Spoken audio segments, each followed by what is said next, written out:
Hello, here we are for another of our astrobiography series, and I am so excited about this one today.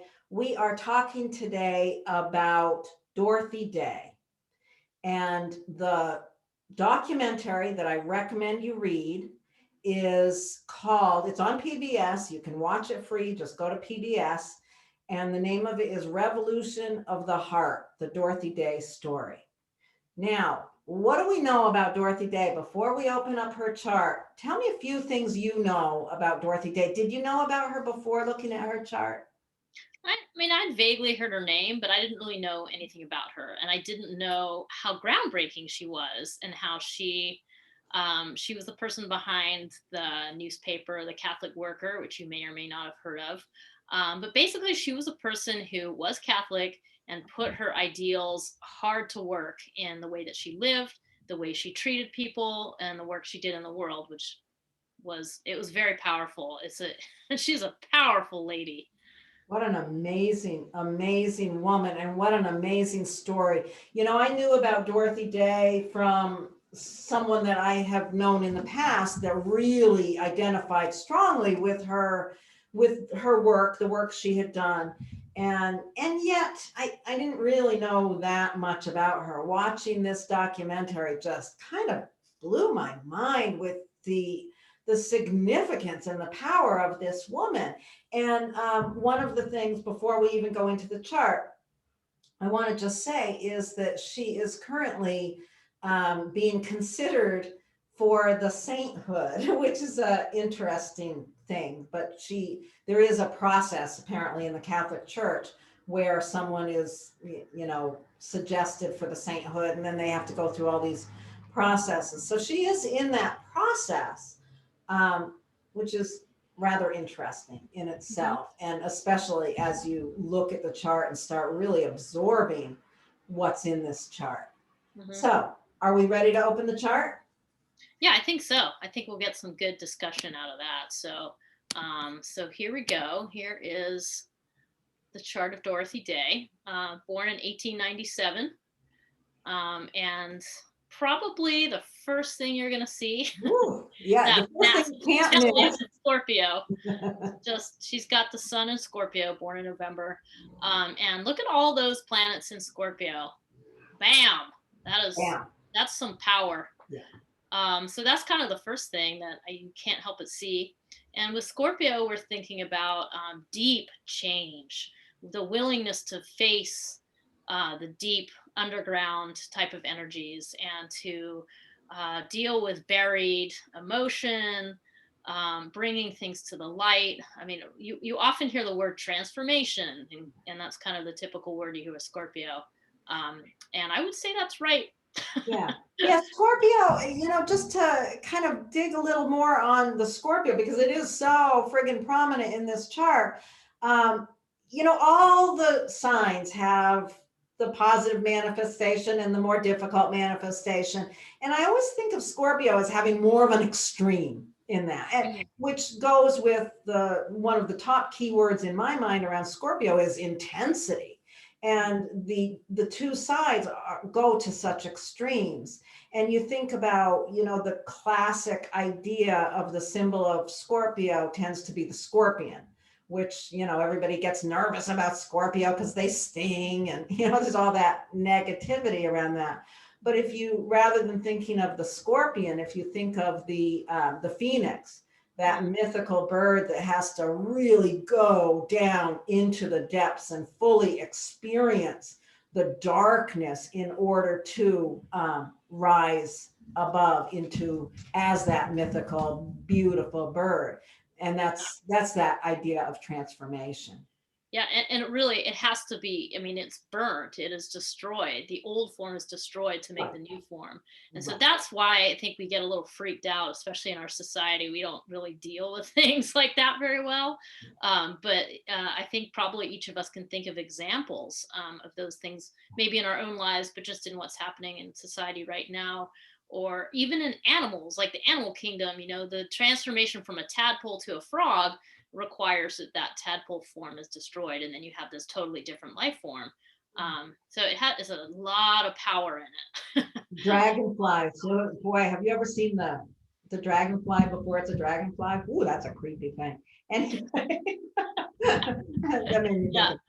But yeah, I mean, she's got the sun there. She's got Mercury, the thought processes. She's got Chiron, the wounded healer statement there. Mars, aggression, and just the ability to get things done. And Uranus, which brings in a real humanitarian kind of the need to, what's the word I'm looking for? Just the wake up energy, waking up to what is under there when you get under there. And so I think we've pushed on Scorpio itself plenty here. Yeah, because I mean, so we're really thinking about right away a person who's going to break down barriers, who's going to break down walls. And the other thing I think that is interesting about the stellium is that you do have Uranus at the very end, and it reaches out enough to join Saturn in Sagittarius. It's enough to make that a conjunction. So I feel like that kind of lifts the whole thing into a little bit more of that fiery aspect too, which I just kind of, that's where my head goes with a little bit. Well, and also the Scorpio as the catalyst, and boy, was she a catalyst. Yeah. In many, many ways. Okay. Now, what about that moon right across from the chart? It's not quite a full moon, but very, very close. Yeah, the moon, it's interesting because you can really see how the moon kind of holds down, sort of its end of the bargain over there. In the 12th house, it brings in this ability to deal with suffering, or having to work with suffering. But then in Taurus, it's like the need to stabilize, the need to keep things as they are or make things as you think they should be. So there's that kind of aspect to it. But a Taurus moon, it needs to kind of find ground. And that's what we're talking about a little bit. What else do you want to add about that, Taurus? Well, I don't know. Yeah, I mean, I feel like it's really trying to stabilize. Obviously, it's trying to stabilize all that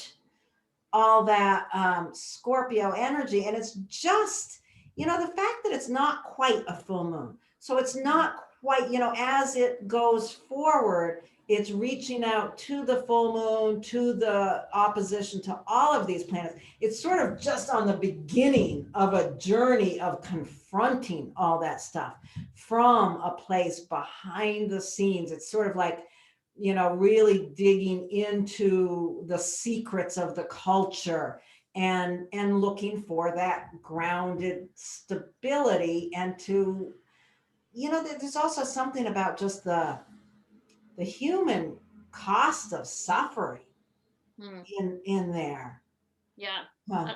I was thinking the two together too bring about, the 12th house is very intangible. It's working with things kind of behind the scenes, or the ideas of like confinement or retreat, or just the things that are kind of tucked away in the unconscious you can't get at. But with Moon and Taurus, it wants to make the intangible tangible. Right. So here you see the person who sees the suffering around her and then takes on the life of the suffering by choosing poverty, and lived in poverty for her life. And she felt that was a necessary thing in order to be of service, to be with the people that she served. And that I really see that statement. She said, and I just want to quote this because I just love this so much. Poverty is the necessary price of justice and personal responsibility in order to build a new society. That's a pretty powerful statement. That's a very powerful statement. It makes me want to run out the door and go be poor and feed the poor. At any rate. One thing, so what's funny about talking, we always try to start these by talking about the sun and the moon. And what's funny about these is that it's not connected to anything else in the chart. Like so you've got this big opposition going on.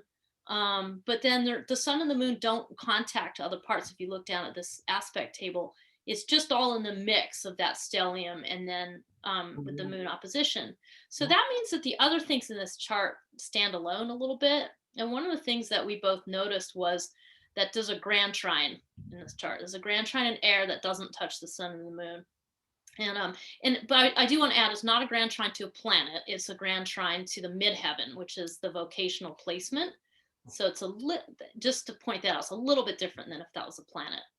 But nonetheless, what you have is this connection between this very powerful Venus in Libra in the 5th house, the area of giving love, connected to the vocation, and then connected to the broad ideals of Neptune. And Neptune in Gemini is really bringing that into the headspace, like this really powerful way of looking at the world. And thinking of that as, the grand trine as self-sufficiency. This is a brilliant woman. That's an air grand trine, which really just brings in a lot of reliance on the self in terms of intellect and pushing that forward, pushing her vision, her intellectual vision, up into the midheaven, out into the world. And her intellectual vision is interesting, and it's very separate from this catalyst, because it isn't tied into that, like Jenny was just saying. Yeah. So the intellect is really goes into Neptune. It's expressed through Neptune. So that's where, one of the interesting things about Dorothy Day was she started out as sort of on the side of social movements, and she was a journalist. There's your Gemini rising. She was a journalist. She was really involved with all these social movements, but she could not ignore this grand trine, which just pulled her to the Catholic Church. And I think so much of that was around the beauty that she found in the rituals of the church, the art, the music. So much of what the Catholic Church does offer people is this connection to this soft, beautiful mysticism of the saints. Obviously there's very dark sides to the Catholic Church, but her pull toward it was in this beauty and this ability for her to kind of, the other thing about the Catholic Church is it's the church of the common people. And that brings us to, and I think that was where she was able to tie in that kind of separate grand trine into her social justice work, was that the Catholic Church is the church of the common people. Yeah, I would add to what you're saying with that Aquarian focus in the 9th house. 9th house also represents religion. So she had a different way of viewing that religion. And what I loved about the movie is at one point, she talks about that religion is an examination of your conscience. And so she lived according to that. And I think when you're alluding to some of the darker sides of the Catholic Church, I think in my mind, it's turning away from that. It's not walking the talk, because really she felt like the Catholic Church needed to walk its talk and take care of the poor. And she brought that right into the tangibility. Like she brought that right onto the ground and started feeding people. And she had this personal viewpoint about, if you're going to be a Catholic in that way, if somebody asks you for food, then you personally needed to get that food. And it wasn't so much like, oh, well, you know what, go get some, go get some food stamps and you'll be fine. It was like, this person needs a meal now. Yeah. So she really challenged the doctrine of the church by bringing it in that way. And I think that's what I kind of see with that Aquarian different way of doing the religion. Yeah, that's beautiful. And she really did challenge the Catholic Church. One scene in the movie where she was in a march of some sort, and she realized, and it was about food and, poor people. And she looked around and she was like, where is the Catholic Church? And that was when, she really started bringing these two parts of herself together. And then when she was writing The Catholic Worker, some woman showed up and said, I'm hungry. And she said, or, where are these hospitality houses? And Dorothy Day said, well, I've just been writing about the possibility of it. And the woman was like, well, I'm hungry now.